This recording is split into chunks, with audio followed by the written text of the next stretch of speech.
Bonjour à tous, j'espère que vous allez bien. Gearbest m'a fait parvenir en début de semaine un Xiaomi Mi 6 qui se trouve juste ici. Et du coup, en attendant mon test complet, nous allons attaquer avec une prise en main. Mais avant de le déballer, avant de voir ce qu'il propose, on va commencer par rappeler brièvement sa fiche technique. Alors le Mi 6 vient se positionner sur le haut de gamme. On a donc une dalle IPS qui est capable d'afficher du Full HD et donc du 1920 par 1080. Le tout propulsé par un Snapdragon 835 épaulé par 6 Go de mémoire vive. L'espace de stockage dépend du modèle choisi, il oscille entre 64 Go ou 128 Go pour le modèle le plus coûteux. Et ce qui est important de signaler, c'est que le terminal n'embarque pas de lecteur de carte micro SD. Du coup, si vous avez de gros besoins, il sera préférable d'opter pour le modèle doté de 128 Go de stockage. Alors au niveau de la partie photo, Xiaomi a opté pour un module photo principal double, un module qui regroupe donc deux optiques et deux capteurs. Alors les deux capteurs font la même définition, on est sur du 12 millions de pixels, mais l'optique elle change et on est sur une architecture qui est relativement proche de celle de l'iPhone 7 Plus. Du coup, nous avons d'un côté une optique grand angle qui peut ouvrir à focale 1.7 et de l'autre un téléobjectif qui ouvre à focale 2.6. Bien sûr, l'appareil sera capable de faire appel à l'un ou l'autre, mais également de cumuler les images capturées par ces deux modules, par ces deux capteurs, afin de créer de magnifiques flous d'arrière-plan. Alors la 4G est présente, mais elle n'est pas compatible avec toutes les bandes françaises. En réalité, elle est uniquement compatible avec celle des 1800 MHz, celle des 2100 MHz et celle des 2600 MHz.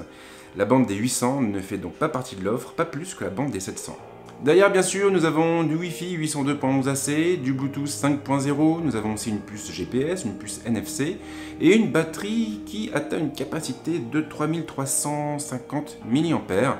Cette batterie elle est compatible avec le chargement rapide, bien évidemment, et elle n'aura besoin que d'une heure ou deux pour être rechargée à pleine capacité. Ce qui est assez sympa aussi, c'est que le Xiaomi Mi 6 embarque deux lecteurs de carte nano SIM, et on pourra donc faire cohabiter deux lignes téléphoniques sur le téléphone, ce qui est assez pratique à l'ère du Bring Your One Device. Sinon, il est aussi traité pour résister aux éclaboussures et il est proposé à 540 € pour la version dotée de 128 Go de stockage. Maintenant, on le trouve fréquemment à des prix un peu plus accessibles. Gearbest avait notamment organisé une offre promotionnelle, une vente promotionnelle qui plaçait l'appareil sous la barre des 400 €. Et on enchaîne maintenant avec le déballage de la bête. Le Xiaomi Mi 6 est livré dans une belle boîte blanche minimaliste. Elle comporte uniquement le logo du constructeur en façade et des indications portant sur la quantité de mémoire vive et sur le stockage embarqué. Pas de visuel en vue. Même chose à l'arrière où l'on trouve simplement quelques indications en chinois. En ouvrant la boîte, on tombe directement sur le téléphone recouvert par plusieurs films protecteurs. Les accessoires se trouvent en dessous. L'offre est très solide. Xiaomi a en effet placé une coque de protection en silicone dans la boîte. Elle s'accompagne d'un adaptateur USB Type C jack, d'un câble de recharge, d'un bloc secteur et de la documentation habituelle. Attention cependant car le bloc secteur n'est pas compatible avec les prises françaises et il faudra donc acheter un chargeur en parallèle. L'offre est assez complète en dépit de l'absence d'un kit main libre.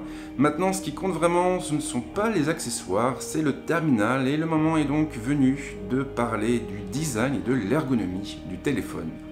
Le Xiaomi Mi 6 est plutôt compact et il tient bien en main. Il ne semble pas trop glissant malgré son boîtier en verre. L'appareil se compose de deux plaques en verre maintenues ensemble par un châssis en céramique. Le résultat est très qualitatif et il suffit de prendre en main l'appareil pendant quelques instants pour être impressionné par ses finitions. Afin d'offrir la meilleure préhension possible, Xiaomi a choisi de recouvrir la dalle d'une vitre en verre légèrement bombée. Fait intéressant, la plaque arrière est dotée elle aussi des mêmes attributs. L'ergonomie de l'appareil est assez basique, les trois boutons physiques habituels sont regroupés sur le flanc droit, les uns en dessous des autres. Xiaomi a placé en plus un autre bouton sous l'écran. Il intègre un lecteur d'empreintes digitales et il est dépourvu de mécanisme. Il fonctionne davantage comme une zone tactile. Le constructeur a placé deux boutons capacitifs autour, mais ces derniers sont totalement invisibles lorsque le terminal est éteint ou en veille. L'écran n'est pas borderless, mais les bordures l'encadrant semblent plutôt discrètes. La dalle s'étire en effet sur toute la largeur de l'appareil. On trouve une trappe d'accès sur le flanc gauche, elle comprend deux emplacements pour carte nano SIM.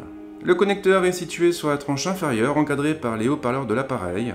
Un émetteur infrarouge se trouve de l'autre côté et il sera possible d'utiliser le téléphone comme télécommande pour sa télévision et ses autres équipements électroniques.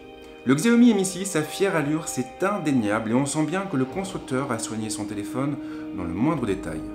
Les finitions sont exemplaires, le téléphone est suffisamment compact pour pouvoir être utilisé d'une seule main. Il me tarde donc de le tester et de le pousser dans ses derniers retranchements. J'ai notamment hâte de voir ce que donne le Snapdragon 835 lorsqu'il est couplé à 6 Go de mémoire vive. Pour la partie photo, je vous cache pas que j'ai fait quelques tests déjà, j'ai shooté un petit peu avec. J'ai testé notamment le fameux mode bokeh qui permet de faire ressortir les sujets et le résultat est vraiment stupéfiant.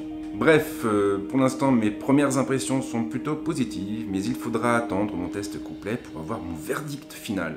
En attendant, si vous avez des questions, les commentaires sont là pour ça et on se retrouve très vite avec une autre vidéo.